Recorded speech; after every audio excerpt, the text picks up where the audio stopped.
இந்த பொண்ணு பஸ்ல போயிட்டு இருக்கும் போது இந்த பெரியவர் இந்த பொண்ணு கிட்ட தப்பா நடந்துக்கிறாரு. இந்த பொண்ணு அந்த பெரியவரை பழி வாங்குறதுக்காக ஒரு ஸ்ப்ரே எடுத்து அவர் மூஞ்சில அடிச்சிடுறா. ஆனா அந்த பெரியவர் எதிர்பாராத விதமா இறந்து போயிடுறாரு. அதனால அந்த பஸ்ல உள்ள டிரைவரும் கண்டக்டரும் இந்த பொண்ணை கூட்டிட்டு போய் போலீஸ் ஸ்டேஷன்ல விட்டுறலாம்னு சொல்றாங்க. இந்த பொண்ணு ரொம்ப அழுதுட்டு இருக்கா. இதெல்லாம் பார்த்த அந்த பஸ் டிரைவர் இந்த பொண்ணை நம்ம மாட்டி விட்டோம்னா இந்த பொண்ணோட வாழ்க்கையே போயிரும்னு சொல்றாரு.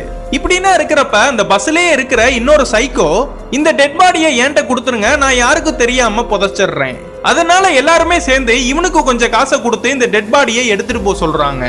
இந்த சைக்கோவும் அந்த பணத்தை எடுத்துட்டு போலான்னு பார்த்தா இவ்வளவு நேரம் பஸ்ஸை நிப்பாட்டிட்டு இருந்ததே ஒரு போலீஸ் ஸ்டேஷன் வாசல்ல. இந்த பஸ்ஸை வேக வேகமா எடுத்து ஒரு இடத்துல போய் நிப்பாட்டினதும் இந்த பொண்ணோட பாய் ஃப்ரெண்டு அங்க வந்துடுறான். இந்த பொண்ணு அழுகிறத பார்த்து என்னன்னு கேக்குறப்ப நடந்த எல்லாத்தையுமே இந்த பொண்ணு அவன்கிட்ட சொல்லிடுறா. இவன்ட்ட போய் இந்த பாடியை ஏன் தரீங்கன்னு சொல்லிட்டு இந்த டெட் பாடியை தூக்கிட்டு அவங்க எல்லாருமே ஒரு சுடுகாட்டுக்கு போறாங்க. அங்க ஒரு பெரிய குழியா தோண்டி இவரை புதைச்சிடலான்னு புதைக்கிறப்ப இவரோட சட்டை மட்டும் கிழிஞ்சிருது. அப்ப அவர் நெஞ்சில ஒரு டேட்டோ இருக்கு. அதே மாதிரி பஸ் கண்டக்டர் நெஞ்சிலையும் ஒரு டேட்டோ இருக்கு. இது ரெண்டுமே 20 வருஷத்துக்கு முன்னாடி அப்பா பையனுக்கு ஒரு சாமியார் டேட்டோவா போட்டு விட்டுருப்பாரு. இது தன்னோட அப்பான்னு சொல்லி அந்த கண்டக்டரும் கதறி கதறி அழுகிறாரு.